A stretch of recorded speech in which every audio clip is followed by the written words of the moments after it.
നമസ്കാരം. സോഡിയാക് മീഡിയയിലേക്ക് എല്ലാ പ്രേക്ഷകർക്കും സ്വാഗതം. ഇന്ന് മകയിര നക്ഷത്രക്കാരുടെ ഈ വർഷത്തെ വിഷുഫലം എന്താണ് എന്ന് പരിശോധിച്ച് നോക്കാം.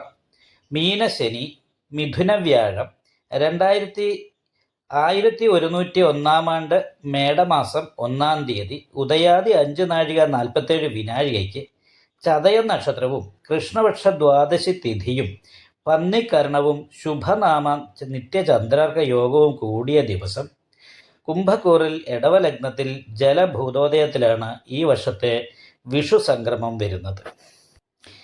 മകയിര നക്ഷത്രക്കാർക്ക് ഈ വർഷത്തെ വിഷുഫലപ്രകാരം ശൂലഷട്കങ്ങളിൽ മധ്യശൂലമാണ് വരുന്നത്. അതുകൊണ്ട് തന്നെ വളരെ ഒന്ന് ശ്രദ്ധിക്കേണ്ട ഒരു വർഷമായിട്ടാണ് കാണുന്നത്. അതായത് ആത്മതുല്യമായിരിക്കുന്ന ജനങ്ങൾക്ക് നാശം, അല്ലെ അവർക്ക് രോഗാവസ്ഥ പോലെയുള്ള പ്രശ്നങ്ങൾ, ഇങ്ങനെയുള്ള പ്രശ്നങ്ങൾ കൊണ്ട് മാനസികമായിട്ടുള്ള ടെൻഷൻ ഉണ്ടാകാൻ സാധ്യതയുണ്ട്. അതുപോലെ തന്നെ അനാവശ്യമായിട്ടുള്ള യാത്രകൾ കൊണ്ട് ശാരീരികമായിട്ടുള്ള ക്ലേശങ്ങൾ വരാൻ സാധ്യതയുള്ളൊരു സമയമാണ്.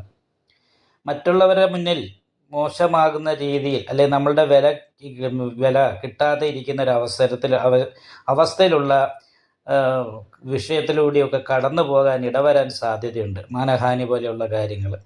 അപ്പോൾ അങ്ങനെയുള്ള വിഷയങ്ങളൊന്നും ഒക്കെ ഉള്ളത് കാരണം കൊണ്ട് വളരെ ശ്രദ്ധിക്കുകയും നല്ല പരിഹാരങ്ങളോടെ മുന്നോട്ട് പോവുകയും ചെയ്യേണ്ട ഒരു വർഷമായിട്ടാണ് കാണുന്നത്. ഈ മകയിര നക്ഷത്രം 2 പാദമാണ്, അതായത് 2 കൂറിലാണ് വരുന്നത്. ആദ്യത്തെ 30 നാഴികയിൽ ജനിച്ചവരെ സംബന്ധിച്ചാണെങ്കിൽ ജൂൺ മാസം വരെ വളരെ അനുകൂലമായിരിക്കുന്ന ഗുണഫലങ്ങൾക്ക് യോഗമുള്ളതുകൊണ്ട് അതുവരെ വലിയ പ്രശ്നമില്ല. എന്നാൽ അവസാനത്തെ 30 നാഴികയിൽ ജനിച്ചവരെ സംബന്ധിച്ച് ഇപ്പോൾ ജന്മരാമ വനേദുഃഖം എന്ന് പറയുന്ന യോഗം കൂടി ആയത് കാരണമുണ്ട് ജൂൺ മാസം വരെ അത്രയ്ക്ക് അനുകൂലമായിരിക്കുന്ന ഒരു സമയമല്ല. ജൂൺ മാസത്തിന് ശേഷമാണ് ഗുണഫലങ്ങൾ ഉണ്ടാകുക. കാരണം എന്താ വെച്ചിട്ടുണ്ടെങ്കിൽ രക്ഷാസ്ഥാനത്തേക്ക് വ്യാഴം വരുന്നത് കാരണമുണ്ട്. പക്ഷെ എന്നാലും ഈ കുംഭക്കൂറുകാരെ സംബന്ധിച്ചിടത്തോളം കണ്ടകശനിയുടെ ഒരു ദോഷം ഉള്ളത് കൊണ്ട് അയ്യപ്പ ക്ഷേത്രത്തിൽ നീരാഞ്ജന വഴിപാട് ഈ വർഷത്തിൽ തുടർച്ചയായിട്ട് ചെയ്തിട്ട് ശനിദോഷത്തിന് പരിഹാരം വരുത്താനായിട്ട് ശ്രദ്ധിക്കണം. അതേപോലെ തന്നെ ഇടവക്കൂറുകാരെ സംബന്ധിച്ച് 2-ൽ വ്യാഴം നിൽക്കുന്നത് കാരണം ജൂൺ മാസം വരെ അനുകൂലമാണ്. അത് കഴിഞ്ഞാൽ 3-ലേക്ക് പോകും. എന്നാൽ മിഥുനക്കൂറുകാർക്ക് കണ്ടകശനിയും അതിനോടൊപ്പം തന്നെ ജന്മരാമ വനേദുഃഖം എന്ന് പറയുന്ന യോഗമാണ് ജൂൺ മാസം വരെ ഉള്ളത്. അപ്പോൾ ജൂൺ മാസം വരെ വിഷ്ണു ക്ഷേത്രത്തിൽ നെയ്വിളക്ക്, ഭാഗ്യസുക്താർച്ചന മുതലായിട്ടുള്ള വഴിപാടുകളൊക്കെ തുടർച്ചയായിട്ട് ചെയ്യണം.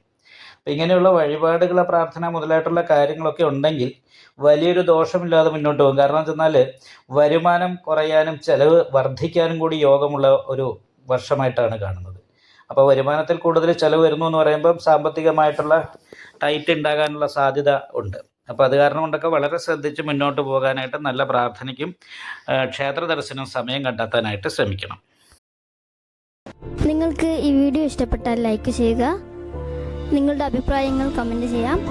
ജ്യോതിഷവുമായി ബന്ധപ്പെട്ട കൂടുതൽ കാര്യങ്ങൾ അറിയാൻ ഈ ചാനൽ സബ്സ്ക്രൈബ് ചെയ്യുക.